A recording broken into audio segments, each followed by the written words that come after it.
So, you want to be a pilot and you've got questions. Well, you're in the right place because this is the next episode of Ask the Captain.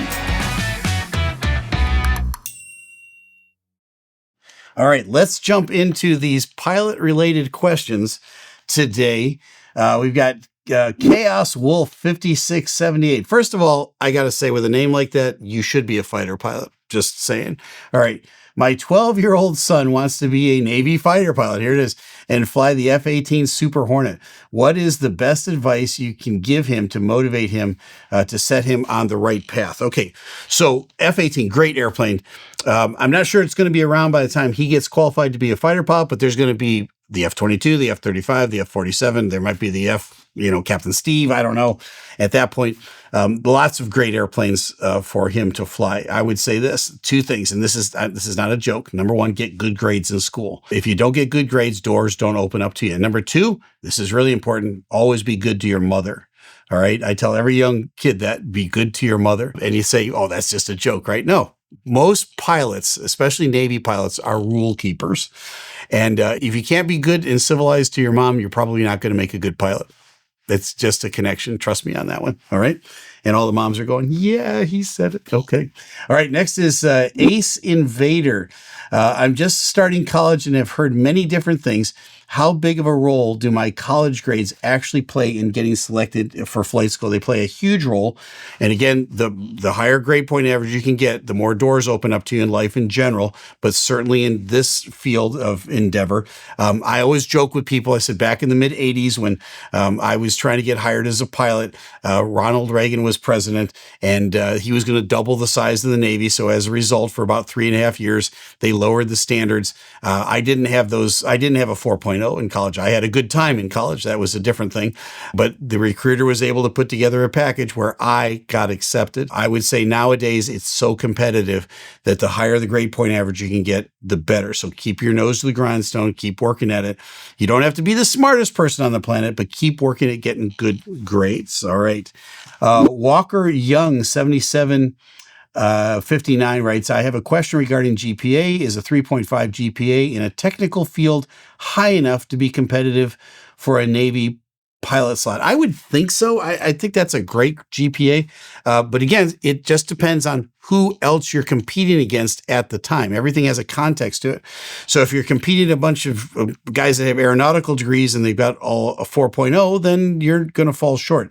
But again, they look at a whole bunch of other things. I think the first thing I did with the Navy was I went in and took a test called the AQT-FAR. I don't know if it's still called that anymore. Remember, this was back in 1982. But they have a test. It's like an IQ test. And based on how well you do on that IQ test, they will allow you then to begin to apply for different fields like nuke power or aviation. If you don't score high enough on it, you can't even put in an application for those.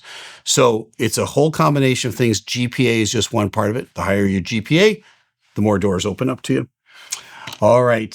Major Jackie writes, does the Navy prefer technical degrees like engineering or physics over other bachelor's degrees when selecting naval aviator candidates? I would say the answer to that is yes, they do. Engineering or physics would be a great degree. An aeronautical degree would be a great degree to have as well.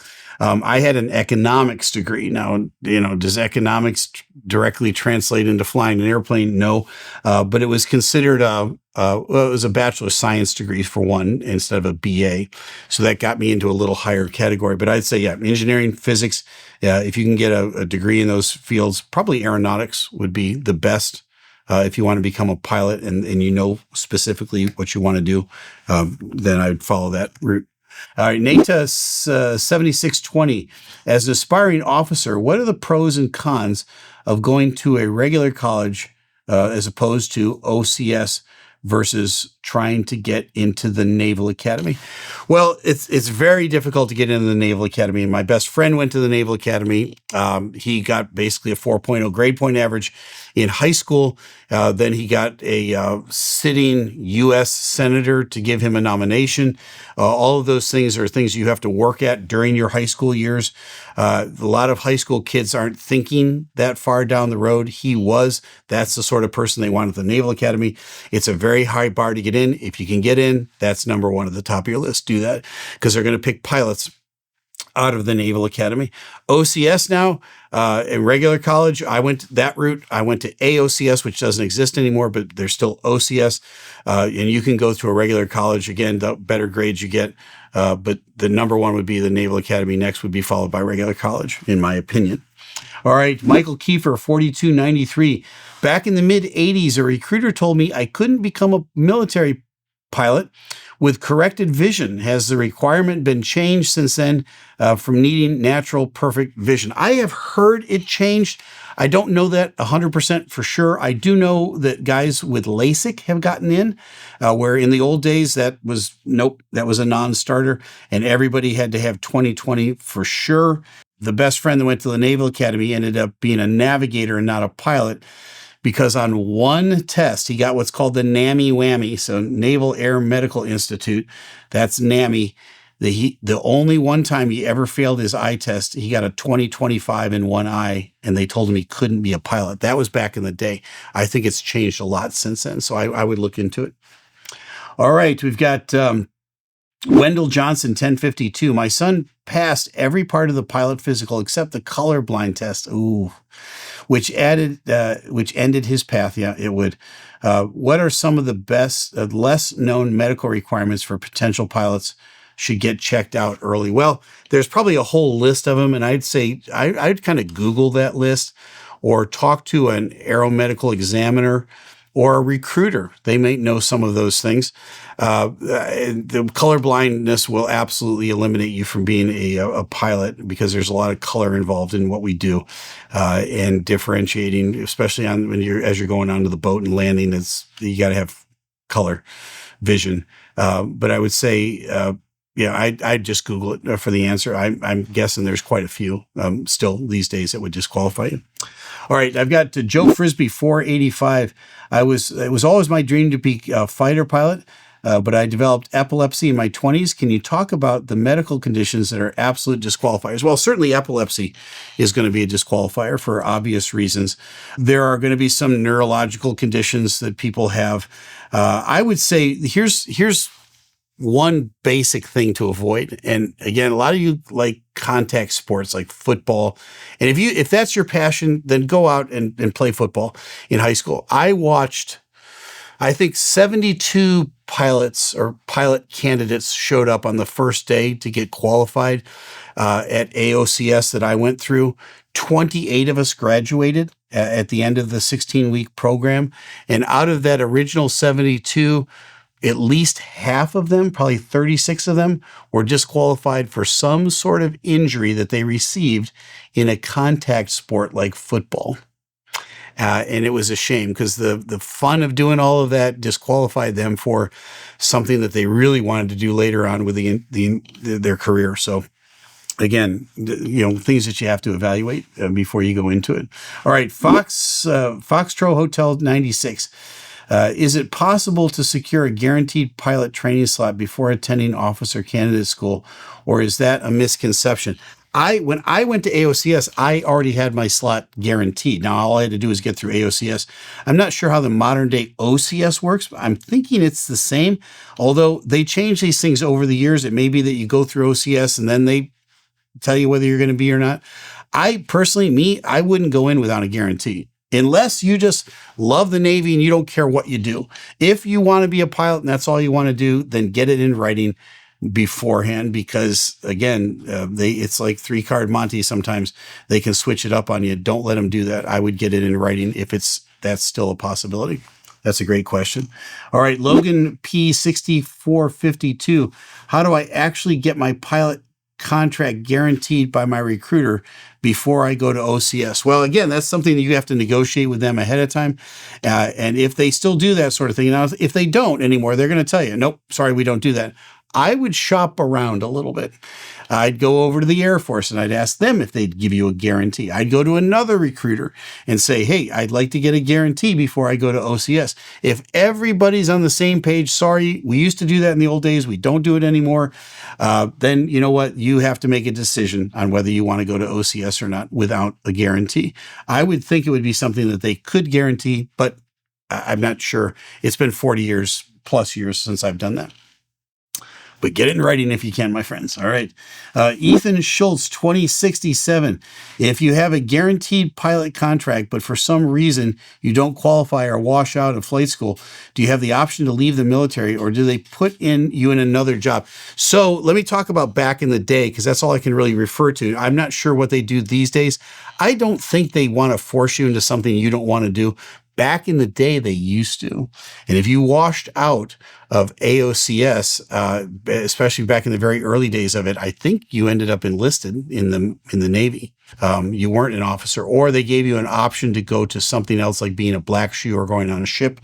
But those were back in the day. I do know several guys who did wash out that didn't do either of those. They got out. So I think there was always the option of, yeah, you can get out. It has to do with the needs of the Navy or the needs of the Air Force that week. And if they have a need and they're not trying to get rid of people, but they're trying to add people, they might offer you something else. But again, it's very iffy. I'd get a contract ahead of time if you could. All right, I got C. Delker 109. I already have my commercial pilot license, instrument rating, and CFI, CFII. If I were to join the military to fly, would I have to redo all of my training, or is my civilian experience an advantage? The only advantage your civilian training is you've got a lot of experience and you're already familiar with an airplane. So you're going to be well above the curve for a guy like me that the first time he stepped in an airplane was when he was getting his first training flight with the military.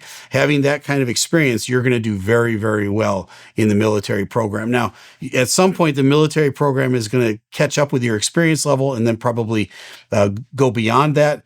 But the guys that I knew that had a couple of 100 hours of flight time, they were getting above averages on every one of their initial flights. And then when they got to a point where they wanted to choose which fleet they went to, like fighters or prop airplanes or helicopters, they had much better grades than everybody else. So that's all to your benefit, right? Absolutely. All right, I've got Grady Gilchrist to 4923. How do they actually train you to land on an aircraft carrier? Stealth and cunning, my friend. All right. It's a lot of skill that goes into it, but there's an instructor right there with you the entire time. You do a lot of ground school before you go. You learn all of the systems and everything that's required. And then it's just trial and error. You're going to there's a first time for everything, right? So you're going to go up with an instructor, you're going to fly around, you're probably going to do a bolter or you're going to do a wave off a couple of times. You're not lined up quite right. You got to get the skill set. It's motor skills that you're trying to get. But that first time you land on the carrier and you catch that wire, man, what a thrill. And now you're developing the motor skill and the muscle memory to see you through when you finally get to do it on your own. That's a really, really good question. All right, William Turner, 1517. Is the old saying true? Top of the class gets fighter jets, middle of the class gets heavy wings, and bottom of the class gets helicopters. There is some truth to that. The way it worked, at least in my era, was that you went through primary training. So everybody, whether you were going to go props, jets, or helos, went through primary training. At the end of primary training, you then had a grade point average, and you competed with everybody else that week. And they handed you a little piece of paper and you wrote down on it whether you wanted props, jets, or helos in that order. If you put jets, anything less than number one, you would not get jets. If you put props number one, they would evaluate you for props. If you had grades based on everybody else that week who wanted props, then you would get it if you were higher than them. If you weren't, then you would default down to helos. And so the helo pilots in general, unless you put that at the top of your list, that's what you really wanted to do, were kind of the lower grade pilots, if you will. I don't mean to diss any of my helicopter pilots, but you guys know that that's true. And but jets were the top. Props were the middle. There was a lot of competition over the years. I put props first, and a lot of guys wanted to fly P3s or P8s over the years, so they would put that at the top of the list. I had jet grades, but I didn't want to fly jets. So that was my choice. Now you understand how that works. Maisie Wenner writes, how does the aircraft selection process actually work? Do you request a specific jet, or are you just assigned an aircraft to fly for the rest of your career? Well, I just explained how the process works. You put props, jets, helos, jets, props, helos, whatever. You get to choose. It's on the needs of the Navy, how many slots they have open that week. And then let's say you do choose jets. Do you go to F-18s, F-22s, F-35s? Where do you go?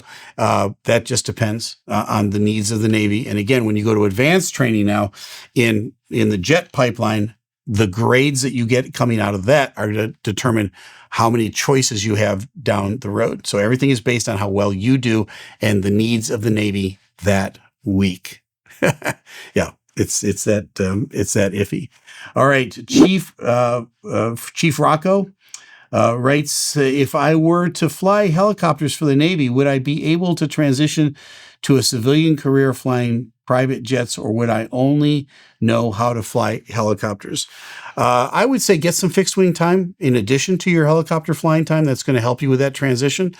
When I got hired at my airline and I transitioned to the Boeing 767, the partner I was paired with was a Navy helicopter pilot. So he had only rotary wing experience. He got hired at a major airline with only rotary wing experience, and he did quite well. So it's possible. Last question. Vasif Shaha, all right, 247. In your experience, how did being a naval aviator affect your family life? Was it very difficult to balance? There's a lot of balance that needs to get put into place out there if you have a military career, for sure. You're away for 6 to 9 months at a time. You're doing a lot of workups in the months before you go on deployment, sometimes 2 or 3 weeks at a time, you're on the road. It's the needs of the Navy, and the military is going to be your master for those years. So it's not for everybody. Then they take you off of what's called sea duty and they put you on shore duty. That way you'd go like be an instructor someplace, you're land-based, you're mostly home at night. That is going to last for a couple of years, and then you're going to go back into the sea duty rotation, and you're at sea, and you can't tell your spouse where you are. Nowadays, the modern communication is much better for that. There's FaceTime, there's email. You can do that from an aircraft carrier someplace out in who knows where. But back in my day, there wasn't any of that stuff. You had to find a phone and make a phone call, and it was about $2 to $3 a minute. And you would do that maybe once or twice a month. So there are some quality of life things that have improved over the years. But being a naval aviator affect your family life. My wife is wonderful, and she is absolutely fantastic. She kept the home fires burning while I was gone. She managed the kids, and she did a fantastic job. The hardest job in the Navy, and there's a T-shirt that goes with this for sure, is the Navy spouse. And my hat's off to all of those guys and gals over the years that have been Navy spouses to somebody who was deployed out in the field. Thank you as well for your service. It's not just a service member, it's the entire family. Great questions this week. Keep the good questions coming. Only the best make it here on Ask the Captain. And we hope next week yours hits the top of that list. We'll see you next time on Ask the Captain.